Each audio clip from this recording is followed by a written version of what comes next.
Bonjour et bienvenue dans Quara. Quara, c'est un jeu de rôle, mais c'est aussi une série. C'est une série narrative que vous pouvez donc suivre via ces vidéos. Comme toute série, il y a un ordre, bien évidemment. Et afin que vous ne soyez pas perdu dans le visionnage de cette série, étant donné que ce n'est pas quelque chose de totalement linéaire, vous avez sur le côté, ici, un diagramme qui vous indique donc l'ordre dans lequel les épisodes doivent être regardés pour une compréhension optimale. Bon, sachez que bien évidemment, si vous voulez juste voir un peu comment le JDR fonctionne, un seul épisode vous permettra de vous donner une idée globale. Mais toutefois, si vous avez envie de suivre pour l'histoire, je vous conseille vraiment de commencer par le début. Également, pour vous faciliter la compréhension, sachez qu'il existe 3 vidéos qui vous détaillent un peu l'environnement du JDR. N'hésitez pas à vous référer à ces 3 vidéos-là si vous avez un petit souci de compréhension. Annexement, n'hésitez pas à poser des questions, j'y répondrai avec plaisir. Quoi qu'il en soit, je vous souhaite un excellent visionnage générique.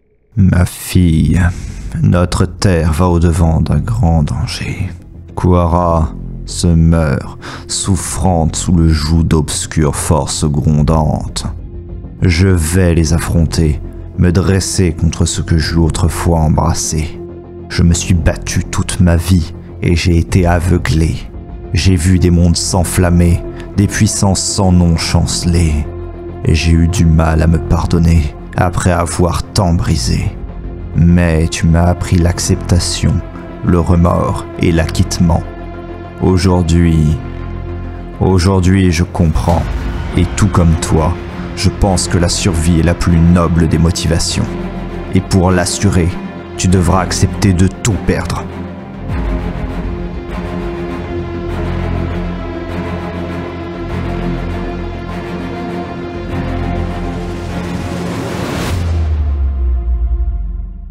Vous installez dans vos couches respectives et vous vous apprêtez à passer une nuit qui va être légèrement agitée mais qui devrait être relativement calme.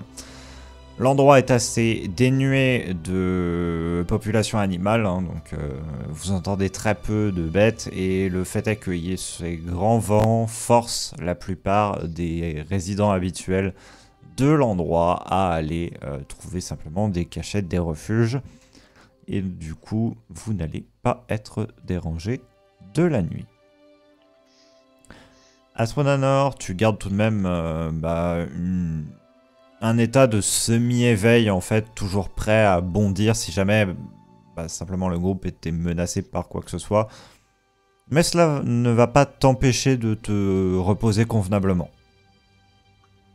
Vous allez tous récupérer 3 points dans des stats physiques et 2 points dans des stats mentales. Vous allez tous remonter à 3 points d'héroïsme. Vous allez tous les 3 me lancer un dé. 20. Maintenant.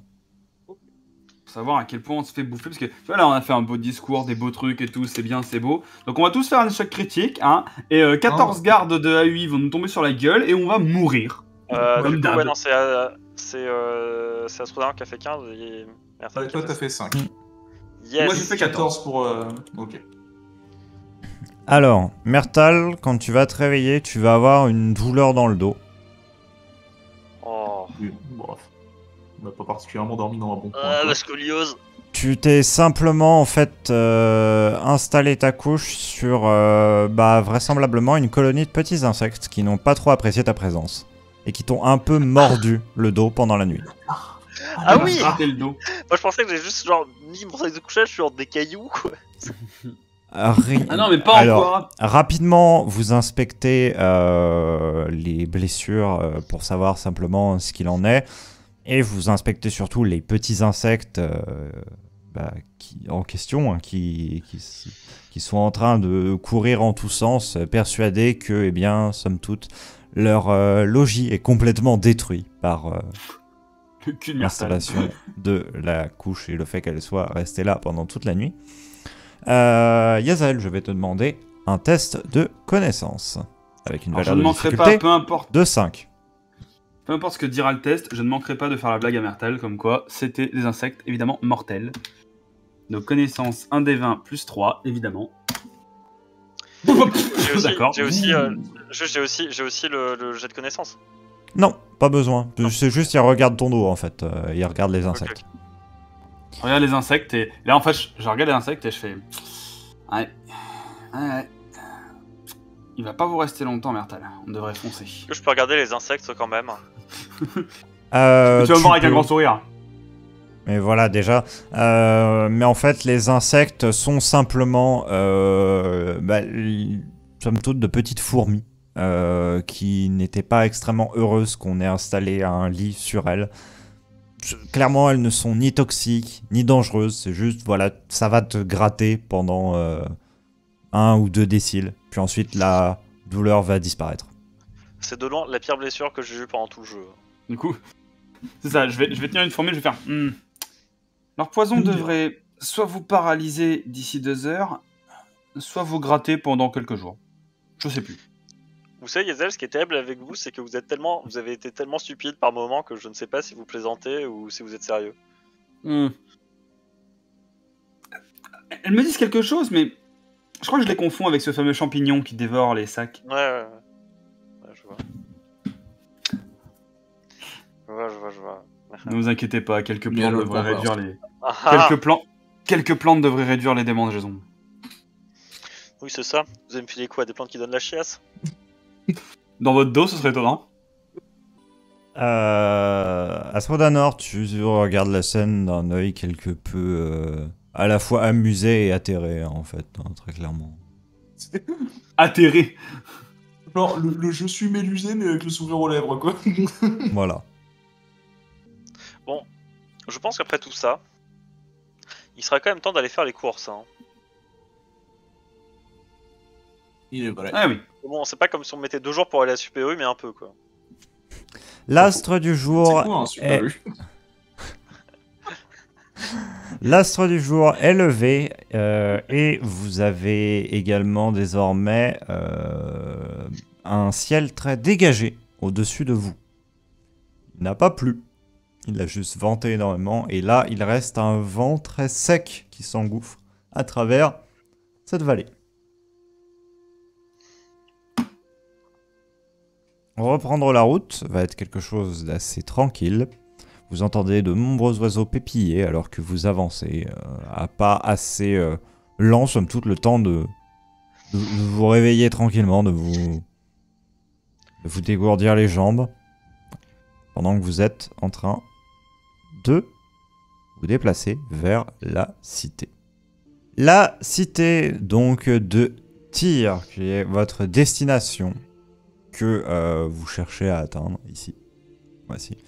Vous savez que en environ 1 décile, vous arriverez à destination. Il ne vous restait vraiment que très peu de temps de route, mais vraiment, la nuit associée au fait qu'il y ait cette tempête qui soit en train de se lever, vous avez complètement paralysé dans votre avancée.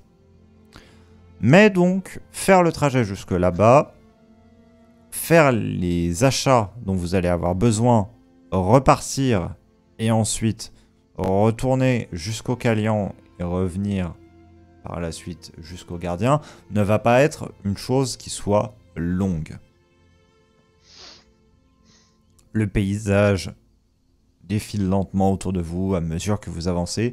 Vous avez dû descendre à l'intérieur de cette vallée même, donc cette forêt bleuâtre aux teintes justement extrêmement atypiques pour une forêt comme nous avons déjà pu le souligner. Et Yazael, tu ne peux t'empêcher de prendre quelques instants pour tout simplement analyser ces arbres. Je prends des notes. Hein, étant donné que c'est un endroit dans lequel tu ne t'es pas encore rendu au cours de ta vie. Si on a le temps et si ça ne dérange pas mes compagnons d'aventure, alors je prendrai quelques notes et j'inspecterai un peu tout ça. Tu le fais tout en marchant, étant donné que de toute manière, vous n'avancez pas extrêmement vite, sachant que vous n'êtes pas spécialement pressé par le temps et préférant vous ménager dans le cas de simplement une éventualité que vous craigniez quelque peu, que la ville de Tyr ait été possiblement endommagée. C'est pas faux. Car en effet, la cité que vous avez laissée derrière vous, certes, était un tout petit village, mais au vu des forces qui ont été mises en jeu au niveau de cette cité, rien ne pourrait laisser dire qu'il n'y a pas eu la même chose devant vous en plus grand. Cela correspondrait notamment à une certaine vision que Yazael a eue peu de temps auparavant. Eh bien, on avait une certaine cohorte qui s'amenait depuis les profondeurs et qui venait répandre son cortège de destruction. Des forces sont en marche. La question est de savoir vers où et quand elles vont frapper. Mais rien ne vous assure que la cité devant vous sera exactement intacte. Ce sentiment plane sur le groupe et l'ambiance de marche qui était assez calme, paisible en ce lieu devient pesante, presque angoissante. Vous craignez le moment où il n'y aura plus que quelques arbres entre vous et la vision des murs de la cité, car bien simplement vous risqueriez possiblement d'entrevoir une ruine détruite, éventrée, saccagée. À votre immense soulagement, toutefois, il n'en est rien. Les arbres commencent à devenir plus clairsemés. Vous entendez le bruit d'une immense cascade loin devant vous. Et après le passage d'un petit pan de roche, s'offre à vous la vision de la cité de Tyr. Cette cité est construite simplement sur un ensemble de minuscules plateaux à étages. On a un certain nombre d'enceintes externes qui sont construites chacun des étages simplement de cette cité. Je vais simplement sur la carte ici vous représenter l'allure globale de la cité. Je ne vais pas mettre un endroit spécifique de cette cité, tout simplement pour que vous ayez une meilleure idée de la topologie des lieux, plus que simplement, par exemple, une échoppe ou une auberge que j'aurais pu vous représenter.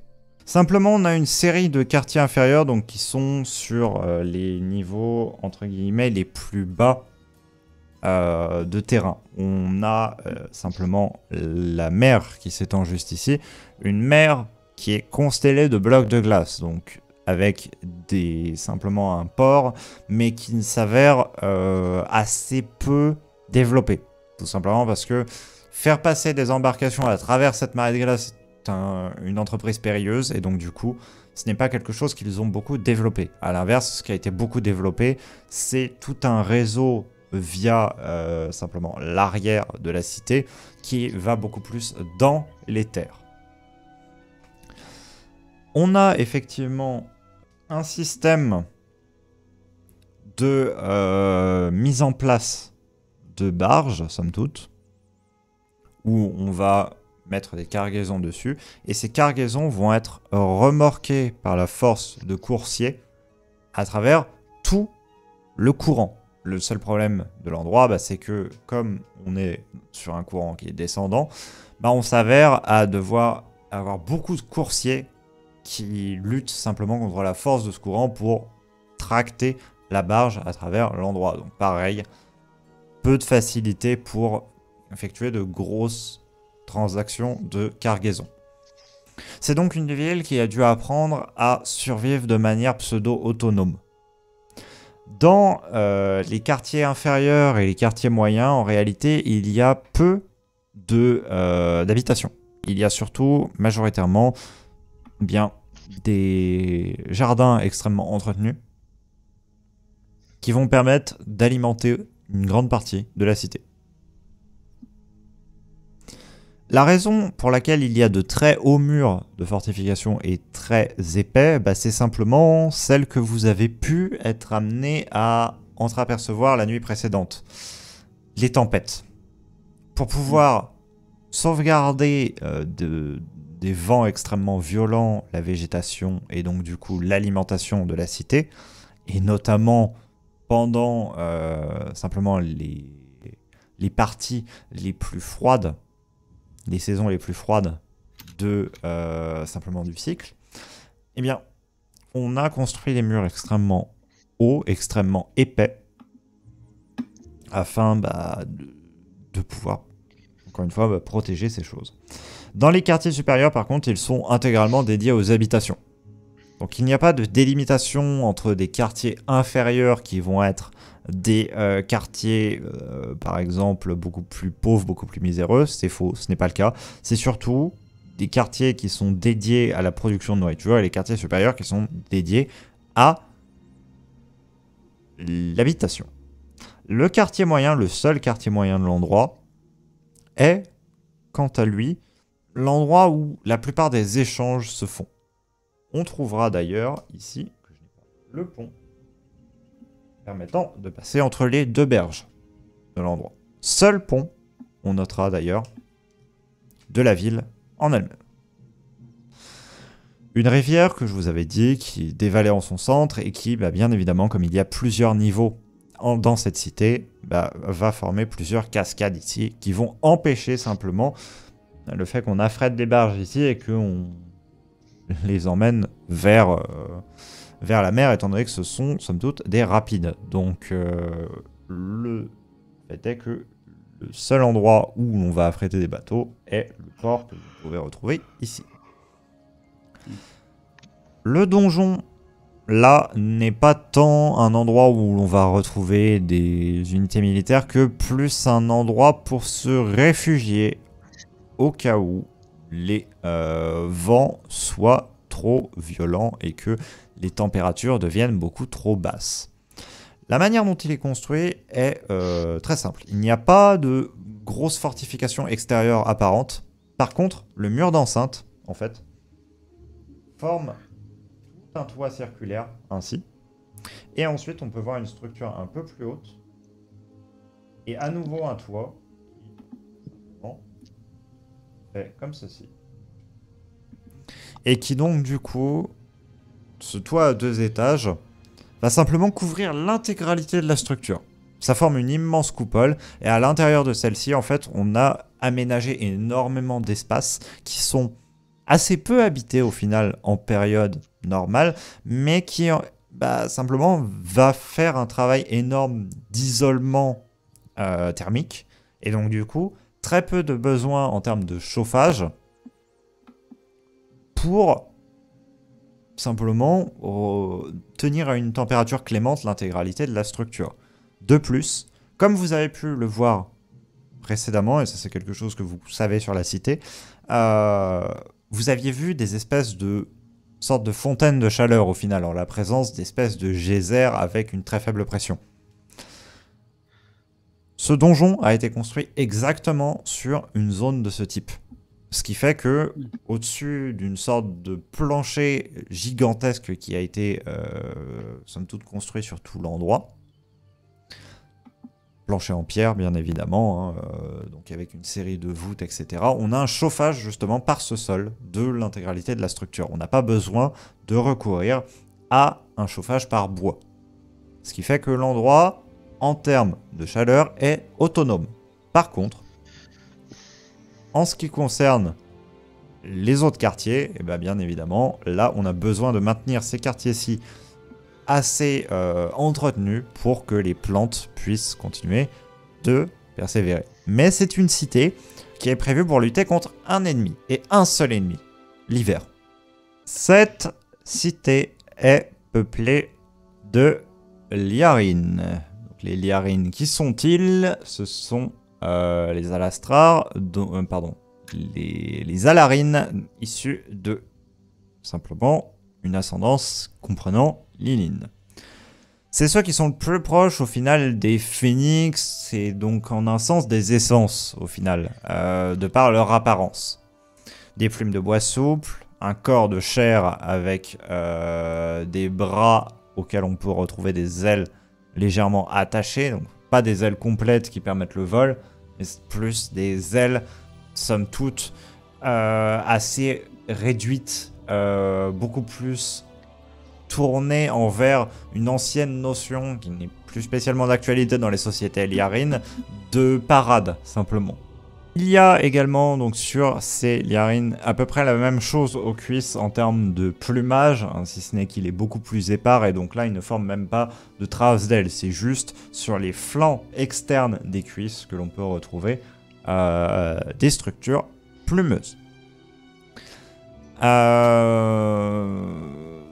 Donc, un peuple, somme toute, qui vit assez à l'écart. Vous avez très peu de représentants de ces lignées d'Alarine qui se trouvent à la Fracturale. Simplement parce qu'ils n'aiment pas trop se mêler aux autres lignées parce qu'ils sont très reconnaissables comparés aux autres. Et de base, c'est... À part quelques rares individus qui vont avoir ce caractère-là, dans cette lignée-là, on n'aime pas attirer l'attention. On veut simplement vivre une vie calme, tranquille, et beaucoup moins sociétale aussi que, par exemple, les Alastrars. Ça va être des cités qui vont être plus petites, plus rares aussi, tout simplement, parce que il y a beaucoup moins d'individus. Et une immense majorité de la population, à l'inverse des Alastrars, où pour les Alastrars, on va avoir une majorité d'Alastrars qui vont être à l'intérieur de, par exemple, la Fracturale. Là, on va avoir une majorité des Liarines qui vont être disséminés à l'extérieur des cités, à vivre en autonomie par eux-mêmes. Et c'est seulement les plus sociaux d'entre eux qui vont à vivre à l'intérieur de ces cités. D'où le fait que les quartiers ne soient pas très grands et que les seuls quartiers habités soient les 2 quartiers supérieurs que je vous ai simplement montrés sur cette carte. Il y a, au final, peut-être 300 habitants. Ah, ok. Ça fait une ville 300 habitants. Et du coup, les quartiers inférieurs, donc plutôt du truc industriel et compagnie, donc. Enfin, en tout cas, du stockage, des choses comme ça. Plus agriculture. Agriculture. Parce que du coup... Ouais, du coup, ça veut pas dire qu'ils ont genre une mécanique huilée de commerce ou autre avec le reste. Ils ont tout de même une mécanique assez huilée, étant donné que il y a une grande majorité des Liarines qui sont à l'extérieur de la cité, et quand ceux-ci sont amenés à arriver à la cité, il faut qu'ils puissent justement, par exemple, faire des achats et faire des ventes le plus rapidement possible. Ouais, ok. D'où le fait qu'on ait ce quartier moyen, justement, qui soit aussi accessible, parce qu'il est accessible depuis simplement les chemins extérieurs de la cité et par la rivière. Ouais. D'où du coup, j'imagine le commerce, etc., qui doit être plutôt ici, quoi. Le commerce est localisé dans cet endroit-là, effectivement. Ok. Du coup, sachant ça, est-ce que ça se voit de l'extérieur ou est-ce que c'est juste pour nous décrire le truc? Ça se pas voit de l'extérieur alors que vous êtes à grande distance, mais par contre, quand vous passerez devant, vous verrez que c'est le quartier marchand, très clairement. Étant donné que, simplement, on a une assez grande porte ici qui, laisse entreapercevoir le quartier. Et c'est sur votre route pour monter jusqu'à la cité. Donc vous ne pourrez pas le manquer. Je propose directement qu'on entre par là s'il y a des portes depuis les champs. Ouais. Je vais vous la figurer d'ailleurs parce que je ne vous l'ai pas mise.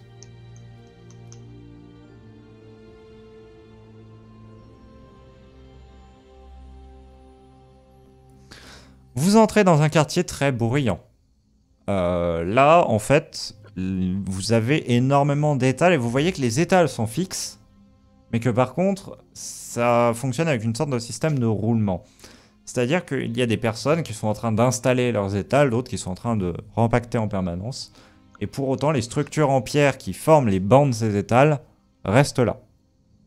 En fait, il y a un ensemble d'emplacements de vente et ceux qui ont des marchandises à venir vendre, qu'ils soient originaires de la cité ou de l'extérieur de celle-ci, viennent ici, déposent leurs articles, restent un temps, rempactent tout et repartent. Il n'y a aucune échoppe fixe dans cette première partie du quartier. Dans la seconde partie du quartier, par contre, vous regardez donc au-delà de tous ces étals à demi couverts en fait. Donc des choses placées là de manière permanente, tout de même, étant donné qu'il y a des petits toits au-dessus de chacun de ces grands bancs de pierre. Au-delà de ça, vous voyez des boutiques Vous restez globalement dans la première partie, à moins que vous ayez des achats un peu plus spécifiques à faire, mais vous allez vraisemblablement rester dans la première partie, étant donné que eh bien, c'est là que les personnes qui ont vraiment besoin de vendre des choses vont être, et donc du coup les prix vont être extrêmement bas. A l'inverse, on trouvera des boutiques un peu plus luxueuses vers l'arrière, simplement de ce quartier moyen. Mais pour la plupart de ce que vous aurez besoin pour votre expédition, vous pourrez trouver sur de simples étals ici, vers l'avant de ce quartier.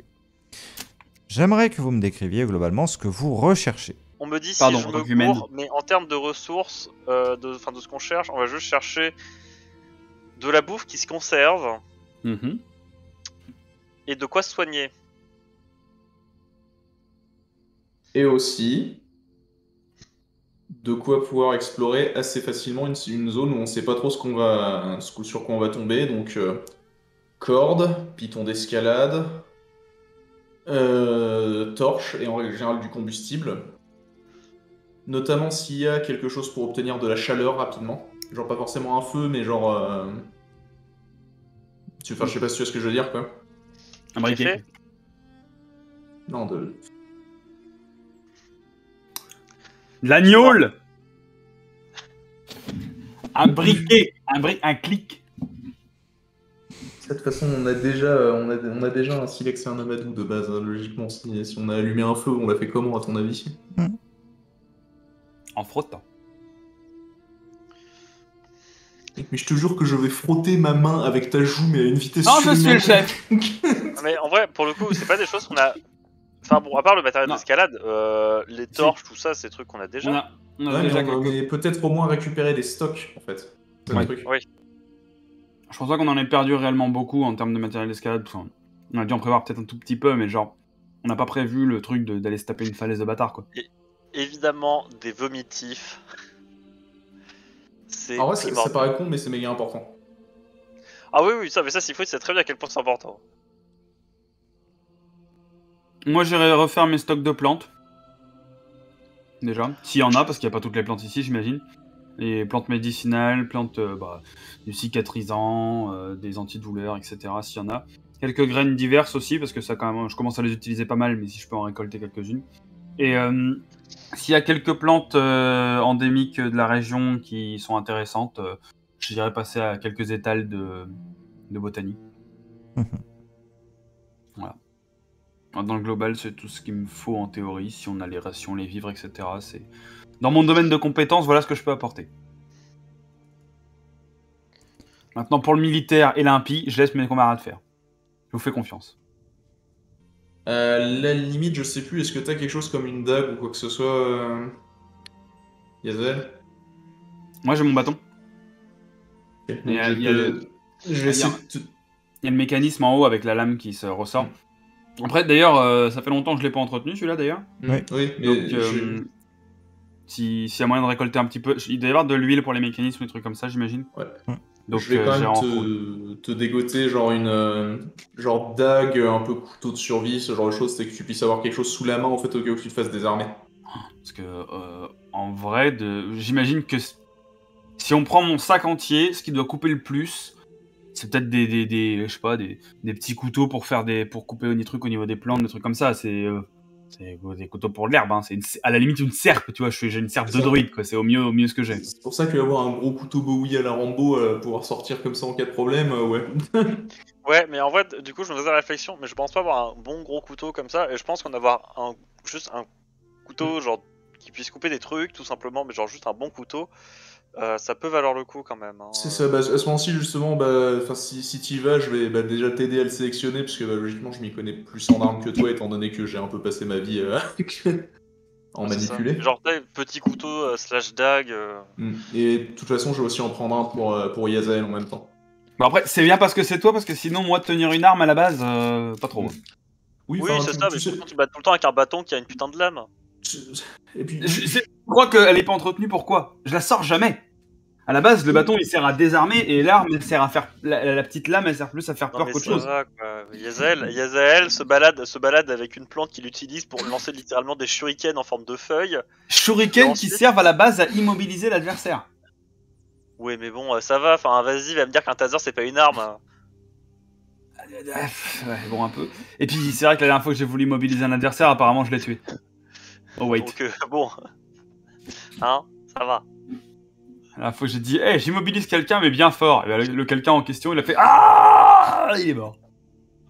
Vous dirigez vers un étal qui se trouve, somme toute, assez proche de l'entrée que vous avez emprunté. Un étal qui est en train d'être rempli, d'ailleurs, par une femme d'âge, pour le coup, totalement moyen, mais au teint assez simplement allé et à la peau un peu abîmée. Vraisemblablement une personne qui cultive la terre et qui s'occupe enfin, qui passe beaucoup de temps à travailler dans des milieux assez exposés au vent, à un vent salé. Cela se voit vraiment. Elle dit s'appeler Aurine. Elle est assez souriante lorsque elle vous prépare des petits pactages, du coup, au nombre de 4, afin que vous puissiez vous sustenter pendant une longue période avec cela. Vous regardez rapidement la marchandise qu'il y a, simplement à mesure qu'elle l'impacte, et qu'elle va répéter cette opération au fur et à mesure. Il y a en fait dedans énormément de fruits séchés. Mais des fruits séchés assez particuliers. Dans cette région, on fait pousser en fait des fruits qui sont assez plats, qui poussent d'ailleurs les uns à côté des autres, et qui ressemblent au final à des énormes pièces. Ils poussent par grappes, mais les grappes en fait se collent les unes aux autres. La manière dont on les sèche, très simplement, on les détache lorsqu'ils sont à maturité, on les pose sur des grilles, et on les fait lentement chauffer avec la chaleur du sol pour qu'ils perdent leur eau et qu'ils soient ensuite simplement mangeables. Ils sont bourrés de graines, et ces graines, elles, en fait, ont tout autour en dessous de leur petite paroi protectrice, énormément de réserves qui sont là pour apporter les besoins, enfin, de quoi subvenir aux besoins de la plante pendant ses premiers jours. Du coup, c'est une nourriture qui est très bourrative. En gros, vous savez que manger 2 à 3 fruits de ce type suffit pour un repas. Eh ben. On vous prépare donc des packages avec un grand rouleau de ces fruits, donc tout simplement mis les uns à côté des autres. Et ensuite, on vous met avec énormément de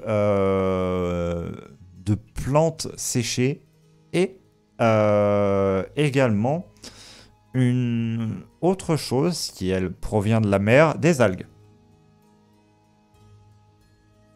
Ce sont des algues qui sont desséchées et ce qu'on vous indique, tout simplement, lorsque vous posez la question, c'est que vous avez 2 choix pour les manger. Soit vous pouvez les manger simplement avec une sorte de mélange entre un condiment liquide et de l'eau, afin simplement de les assaisonner. Soit l'autre option, c'est les mettre dans de l'eau bouillante, et elles vont en fait revenir à leur forme d'origine, donc simplement plein de petits filaments, et si l'eau est vraiment chaude, se dissoudre et former une sorte de bouillon.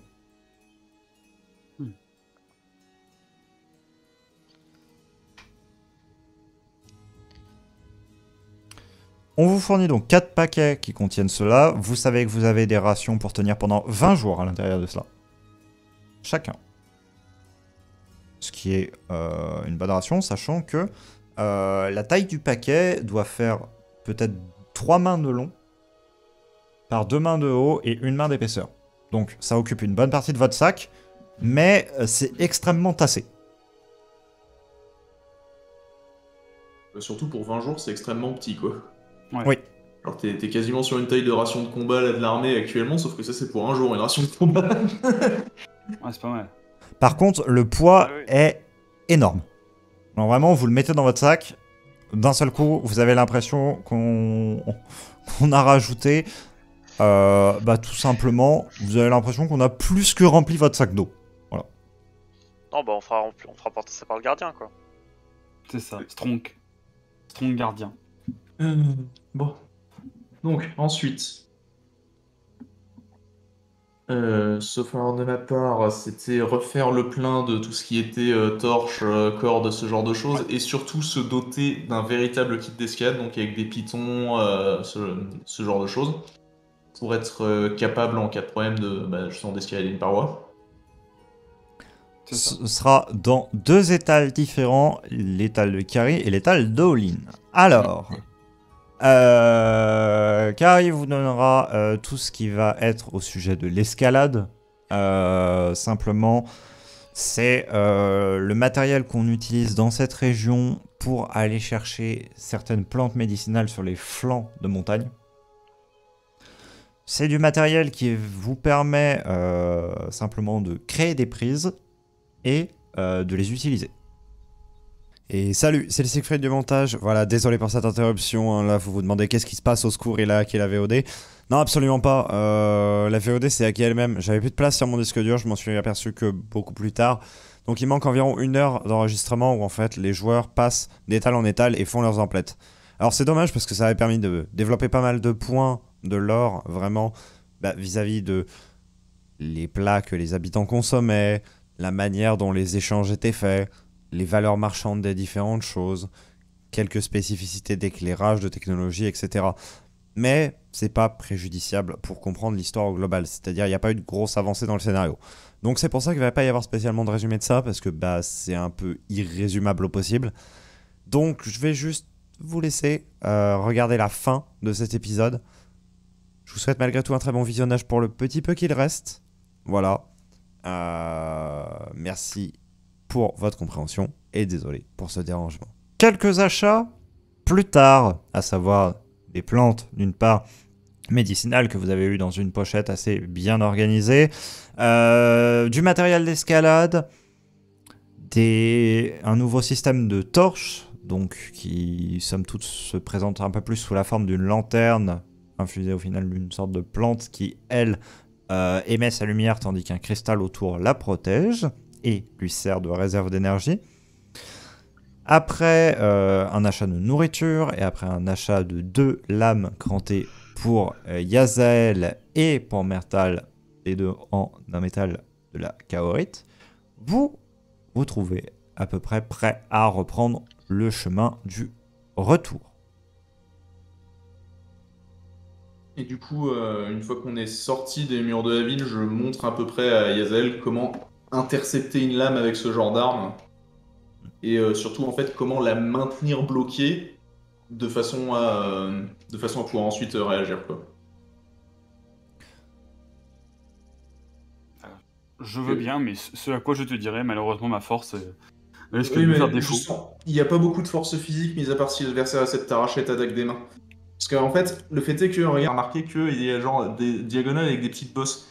Et c'est simplement fait pour qu'une fois que la lame est dedans, pour peu que tu fasses un peu levier, en fait, la lame ne va pas bouger, tu la bloques véritablement. Ouais, mais si le mec tire fort, ça la Oui, merde bien. mais si le mec tire fort, en fait, non seulement il perd du temps, et surtout il se déséquilibre complètement. Et ce qui fait que là, toi, tu peux soit réagir, soit en le percutant pour le jeter au sol, soit si t'es en train de préparer un sort, il est beaucoup moins en position d'esquiver, en fait. Bon, honnêtement, ça fera pas grand chose contre un alar. Je veux dire, le machin a la force physique de littéralement te soulever avec ton bloc lame, mais contre Moi, un cultiste dague, qui te fonce dessus avec une dague, t'as un moyen de te défendre au moins, quoi. Bon bah je tenterai, je prends ces enseignements avec beaucoup d'attention. Et on va prier. Et du coup, je le fais aussi à Mertal, hein, je l'ai fait aux deux pendant que je suis là, Oui. quoi. Genre... Une fois ceci fait, que vous avez mis simplement environ 1 yell à 1 yell et demi de distance avec la cité, vient le temps où vous devez vous restaurer. Vous ne simplement commencez pas à prendre dans les provisions qu'on vous a soigneusement pactées, parce que vous savez qu'à partir du moment où vous commencez à les dépacter, bah, ça va prendre un peu plus de volume que si les sangles sont bien maintenues en place, donc vous attendez pour cela. Surtout que vous avez encore vos propres rations à côté. Donc vous préférez les finir avant d'attaquer les autres. Vous mangez en regardant l'océan à demi glacé devant vous. Une vision qui est au final assez calme, assez rassurante et qui vous requinque en réalité. Vous avez l'impression vraiment de respirer pour la première fois depuis très longtemps. Vous êtes dans un endroit calme, où vous ne vous sentez pas menacé. Tout simplement, en fait, vous comprenez un petit peu ce qui vous procure cela. Depuis que vous avez quitté la ville détruite, vous n'avez vu nulle trace d'assemblage. Et en fait, c'est ça le point qui vous met mal à l'aise depuis le début de cette aventure.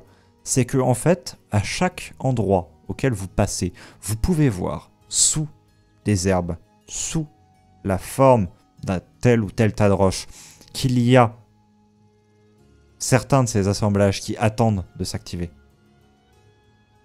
Et là, dans toute cette zone, vous n'en avez pas croisé. Aucun. Aucune de ces formes caractéristiques. Mais on a su qu'il y en a qui s'étaient levés, par contre. Oui, parce qu'il y en avait au village. Oui, il y en avait au village, mais depuis le village, par contre, il n'y en avait plus. Oui, ok. Et donc, Mais, du coup, en fait, ça vous a ôté une espèce de pression toujours présente. Mais du coup, genre, en allant vers le village, on en avait vu ou pas des tas de merde pas levées? Donc on n'en avait pas vu en allant au village, on n'en a pas vu depuis qu'on est parti du village. Par contre, on a vu des traces au village. Donc Ouais. ça veut dire qu'on n'est pas sûr que les assemblages qui se soient relevés, genre, dans le village. Non. Ils pouvaient très bien être venus d'ailleurs ou avoir été assemblés sur place, mais genre, il peut très bien ne pas y avoir d'assemblage dans la région globale, mais qu'il y en ait qui ont été amenés à cet endroit-là. Amener, oui. Après, assembler sur place, ça, par contre, ça a l'air Oui, ça, c'est assez compliqué parce peu probable, étant donné que c'est un savoir qui s'est complètement perdu. Mis à part si Yalt il a décidé de Voilà. péter un câble, mais. Ce qui serait pas déconnant vu qu'il pète un câble en ce moment, j'ai l'impression. Mais... Bref. Dans l'idée, il pourrait être amené depuis ailleurs.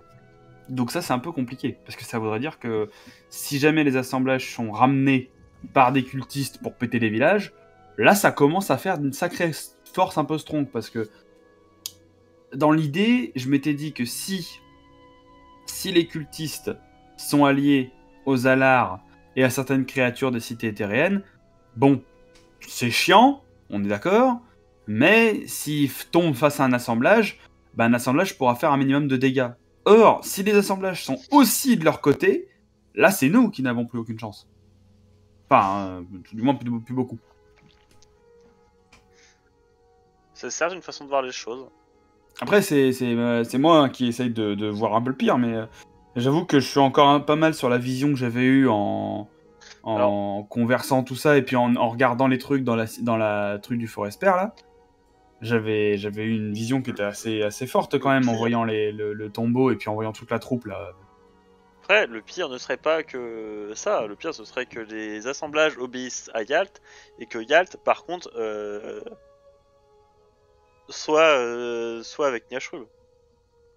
Alors, je pense pas que Yalt puisse être avec quelqu'un, par contre, que son énergie résiduelle et en tout cas que la forme qu'il a actuellement puisse être manipulée extérieurement, ça, j'y crois un peu. Parce que je me dis, c'est un peu l'anneau unique, quoi. Celui qui le contrôle le monde, techniquement. Hein. Tu contrôles Yalt, tu contrôles ses assemblages, quoi. Donc, j'ai un peu peur que, ouais, s'il soit emprisonné quelque part et que plein d'Alars font des rituels de bâtard et tout pour réussir à contenir sa conscience et à utiliser son énergie, alors ouais, ils peuvent peut-être faire réveiller des choses, en effet. Vous resterez donc sur cette plage ici, en attendant simplement d'avoir terminé votre repas. Votre habitance a le mérite de vous requinquer. Vous regagnez tous 2 points dans des caractéristiques physiques et 1 point dans des caractéristiques morales.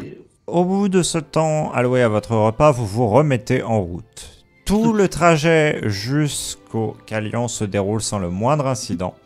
Vous esquivez simplement par contre la cité, ne souhaitant pas spécialement vous réinfliger cette vue, ni même simplement avoir à y rencontrer à nouveau la créature avec un sac. La vue de notre victoire écrasante. Nous, on n'a pas envie de se Vous souvenir faites de ça, donc c'est pas un grave. certain détour et vous finissez par arriver jusqu'au Calian. Ce Calian, vous l'empruntez, il va vous ramener jusqu'à la forêt du Forespère. Vous allez pouvoir descendre le long sentier qui va vous mener jusqu'à la demeure du Forespère. Vous allez pouvoir retrouver la Sylvuline, le Kaela, le gardien et également le Yornar du Panthéon. Le gros chat. Le chat.